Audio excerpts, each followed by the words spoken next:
ating ubunan at kakagising lang natin. Papakain sana tayo ng ating mga alaga. So napansin ko lang dito sa ating flight cage dahil ito yung mga paborito kong ibon. Yan, nandito tayo sa mga alaga natin ng mga Project Lupino, mga ino na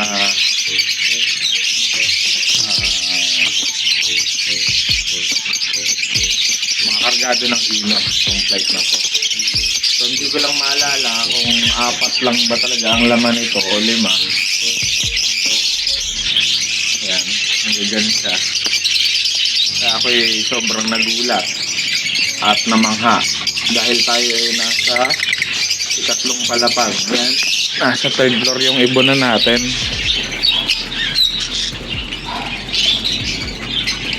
Yan, nasa 3rd floor. Nasa 3rd floor ang ating ibonan. Diba? Pero mapuno dito malapit sa creek. Yan, tapos dito, yan, memorial na tong kabilangan namin. Kaya hindi ko alam at ako yung nagtaka sa aking nakita dito ngayon sa ating ibonan. Yan, 3rd floor tayo. Napakataas. Yan, may mga halaman tayo dito.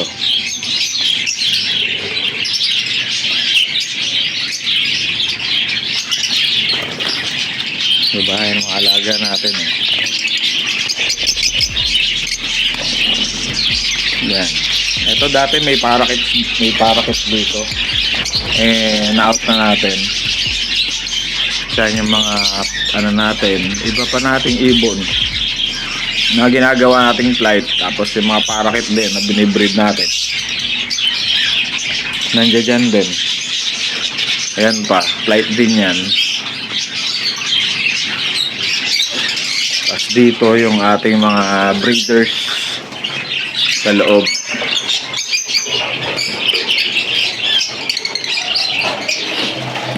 Yan ang ating ibunan. Dito, mga breeders natin. So, nakita nyo na ang ating ibunan, di ba? Parang mamaya kasi may ipapakita ako sa inyo kung bakit ko kayo tinutur bigla sa ating ibunan. Yan, maayos naman dito, malinis. Sagana naman tayo sa linis. Kaso ang pagtingin ko doon sa flight cage natin, meron akong kakaibang nakita at ako'y nagulat na medyo natakot kasi kinikilabutan ako. So ngayon papakita ko na sa inyo kung ano yung nakita ko at hindi ko alam kung paano to nakarating dito.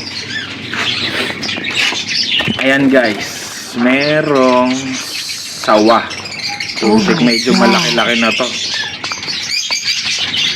Medyo malaki-laki na to. Tingin ko may nakain to dito sa flight. Alam ko 5 piraso to Oo nga, meron nga. Yung ano pa. O pa-split nawawala siya dito sa flight Ayan. Ayan may mga balahibo na dito Siguro guys matagal na to dito. Hindi ko lang alam kung saan to nagtatago. Kasi last time meron akong nakitang patay na parakit dito sa labas ng ibunan ito. Mga parakit kasi dati laman yan May nakita akong patay na parakit dyan sa lapag. Sabi ko, paano ako nagkaroon ng patay na parakit?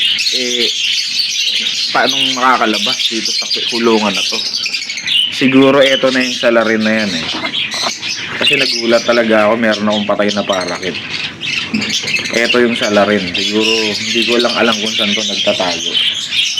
At ang pinagtataka ko, hindi ko alam kung paano to nakaakyat dito. Baka dahil ba dyan sa sa kanya sa set dito, dyan. Dito kaya yan ang galing, pero masyadong mataas, 3rd floor. O doon sa kapitbahay, may mga kadikit kasi tayong bahay. Nakakataka. Hindi ko alam pa paano nakapasok ko dito o paano nakapunta. Aha. Nagulat ako.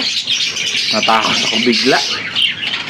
Na posible pa rin pala na may makaakyat na ganito sa ibunan natin kahit tayo ay mataas. First time tong nangyari sa tagal ko dito sa bahay namin. Siguro mahigit may 10 years na kami dito sa bahay at mukhang mahaba-haba to. Hindi ko alam kung anong gagawin ko dito. Nakakatakot paano ko to huhulihin. Kasi pag di ko to hinuli baka lalo pang lumaki to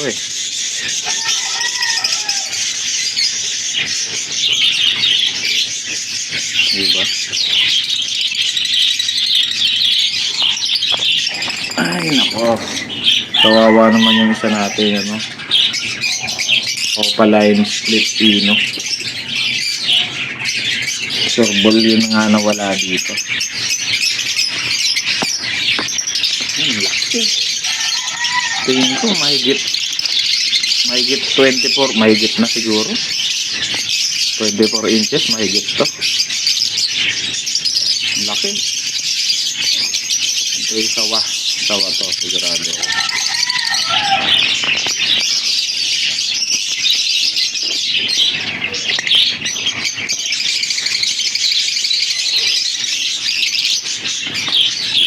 Paano kita huhulihin? Kinikilabutan talaga ako, guys. Katakot. Laki na ito, malaki na to. Anong panghuhuli ko dito? Tanghali na ako sa trabaho. Paano kita huhulihin?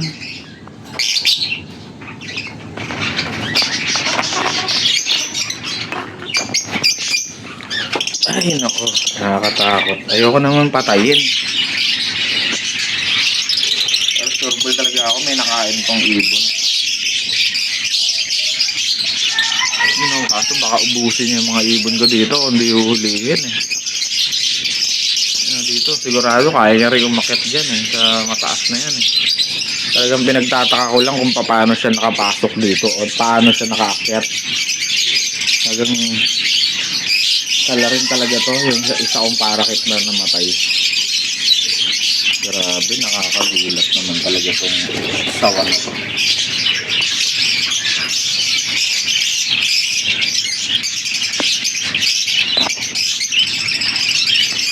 Yan, sa mga may na-experience na ganito sa kanilang ibunan, guys, to comment down below naman kung anong mga ginawa nyo. Nung nagulat ba kayo? Or anong ginawa ninyo nung may nakita kayong ganito sa inyong ibunan? Dahil ako, sa tagal ko mag-ibon, first time lang itong nangyari sa akin. Grabe, ginagawa mong snack yung mga ibon ko. Grabe ka naman.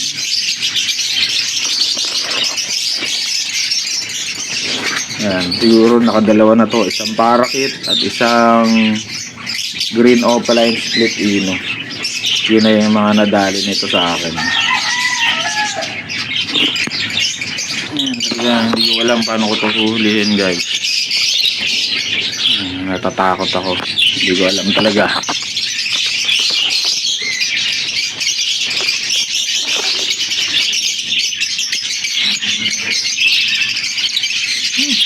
Tingnan ko paano ko hulihin, guys. Yan muna kayo.